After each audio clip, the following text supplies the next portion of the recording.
oración es esto: que Dios es bueno. Nadie se acercaría a un Dios, o a nadie se acercaría a alguien malo a pedirle algo o querer tener relación con algo o con alguien. Nadie, sencillamente nadie lo haría.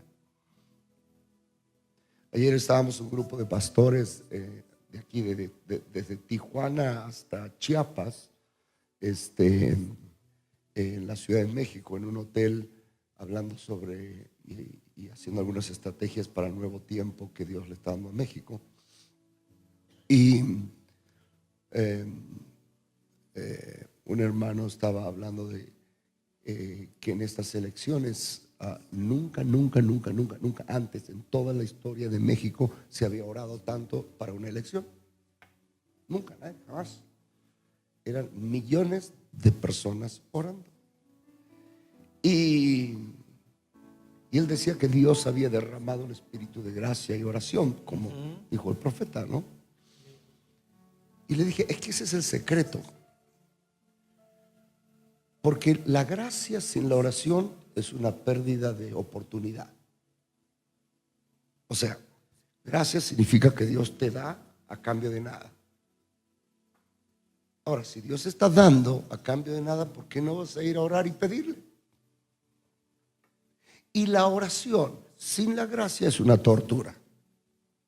Pedir algo que sabes que Dios no te va a dar porque no te lo mereces, porque ninguno de nosotros merecemos que Dios conteste nuestras oraciones, pues es una tortura. Por eso cuando Dios le pone a alguien las ganas de orar, es porque la respuesta ya está lista. No me he escuchado. Cuando Dios le pone a alguien las ganas de orar, es porque la respuesta ya está lista. Por eso nos enseña que pidamos de acuerdo a su voluntad, o sea, de acuerdo a lo que Él tiene preparado, de acuerdo a lo que está listo. Y de eso quiero hablarte 2 minutos y que nos pongamos a orar y continuemos orando. Pero en Lucas capítulo 11, versículo 1, estaba Jesús orando. ¿Qué estaba haciendo Jesús? Orando. En un lugar. Ahora, mire conmigo y volvemos ahí. Este es capítulo 11. El capítulo 6, en el versículo 12, dice: en aquellos días Jesús fue al monte a orar y pasó la noche orando.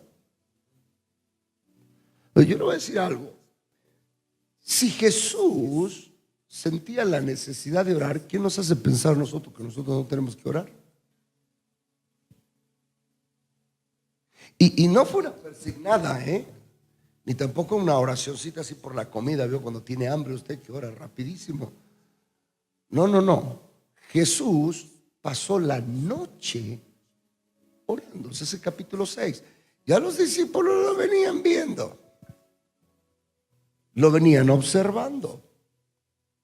Entonces aquí en el capítulo 11 dice que estaba Jesús orando. Yo le agregaría otra vez, porque en el 6 ya estaba orando. Aquí estaba orando en un lugar.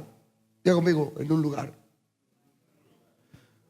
Cuando terminó, uno de sus discípulos le dijo: Señor, enséñanos a orar, como también Juan enseñó a sus discípulos. Entonces el versículo 2 dice: les dijo, cuando oréis, decid, Padre nuestro que estás en los cielos, y le da la oración del Padre nuestro. Yo quiero puntualizar 3 cosas de lo mucho. Tengo un libro de la oración que todavía no he tenido tiempo de publicarlo. Ya está terminado, ya está editado, ya está pagado, ya está todo listo. Pero Jesús estaba orando y orando y orando, y en un lugar, y era costumbre de Jesús orar. Era su estilo de vida orar. Acá dice en un lugar. Sabrá Dios cuántos lugares, porque no todo lo de Jesús fue escrito, dice Lucas. No todo fue escrito. Sabemos que oró cuando fue bautizado. ¿Se acuerda que el cielo se abrió? A la hora de escoger sus discípulos, ahí fue cuando pasó toda la noche. Yo pienso que si los pastores pasáramos toda la noche orando antes de escoger un staff, nos iría mejor. Se pasó toda la noche orando y al otro día, a la mañana, llama a sus discípulos. Oró solo, a solas, en el desierto, en el monte. Oró con otros alrededor, ahí en Lucas, todo esto está en Lucas 9. Oró por Simón, oró en el jardín cuando lo estaban traicionando, oró desde la cruz, oró para sanar, oró para partir el pan, oró en cierto lugar,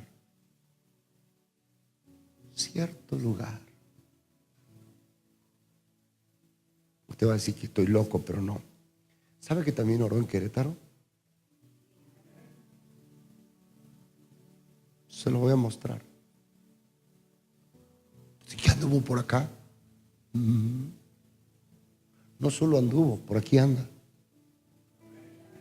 Es más, se va a dar una vueltecita este fin de semana bien fuerte.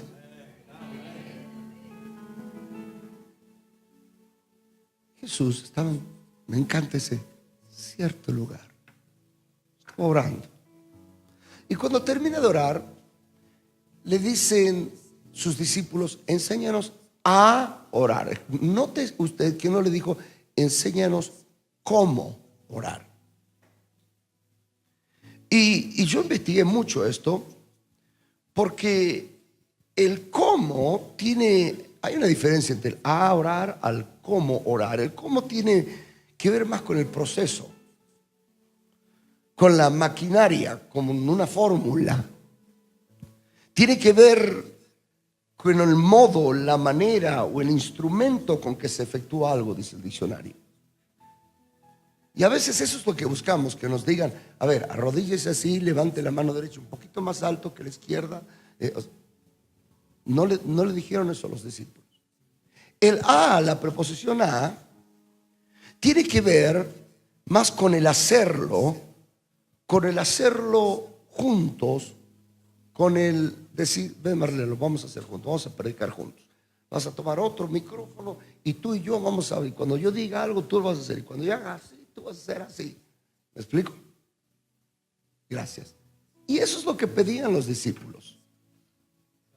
No le estaban pidiendo una fórmula, porque a veces hemos tomado el Padre Nuestro como una fórmula. Pero note usted que Jesús venía orando. Y venía orando intensamente. Y venía orando tan fuerte que pasaban noches enteras. Y aquí esta petición fue cuando Jesús estaba orando. Dice, cuando acabó de orar, o sea, cuando terminó de orar. Terminó, quiere decir que los discípulos estaban ahí mirándolo y estaban ahí, porque no oraba Jesús 2 minutos. De hecho, una vez que los regañó, que se quedó durmiendo, le dijo: oigan, no han podido aguantar siquiera una hora conmigo. Quiere decir que mínimo, así de mínimo era la hora. De mínimo. Entonces los discípulos estaban ahí, que ya acabe.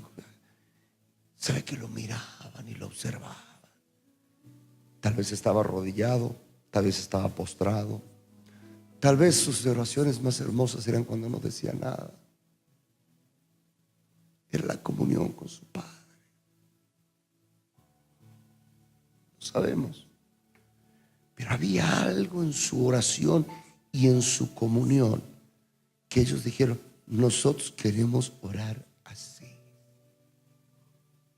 Así. No queremos una fórmula.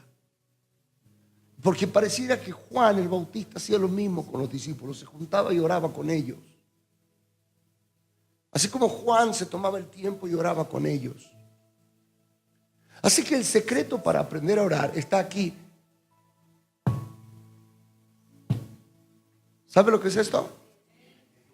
En su presencia. O sea, donde Él está. conscientes de que está con nosotros y está con nosotros para siempre. Quiero que todos vean en Hebreos, por favor, en Hebreos capítulo 7, versículo 25.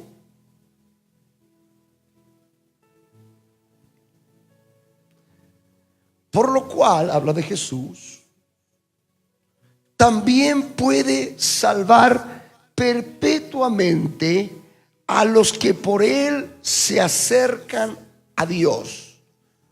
Gracias por Jesús, porque podemos acercarnos a la presencia de Dios, ¿verdad? Ahora, ¿qué dice que hace?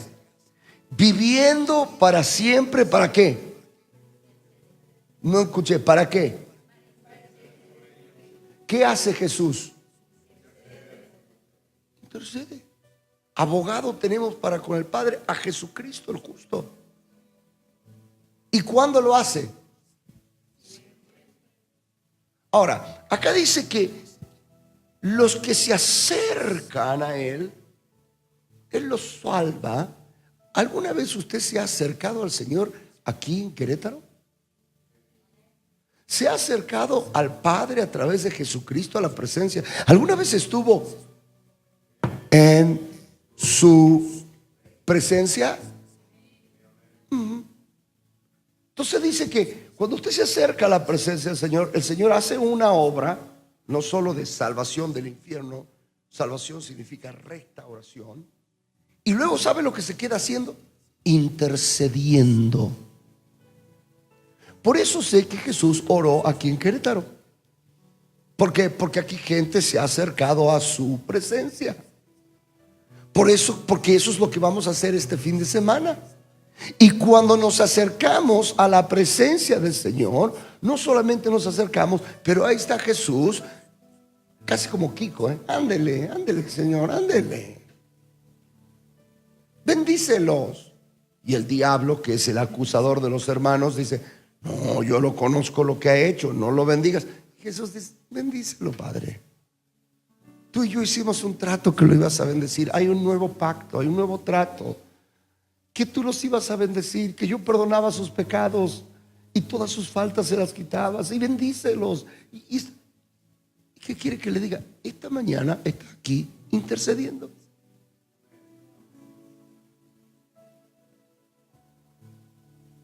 Está con el A más que con el cómo. Él lo está haciendo. Nuevo tiempo.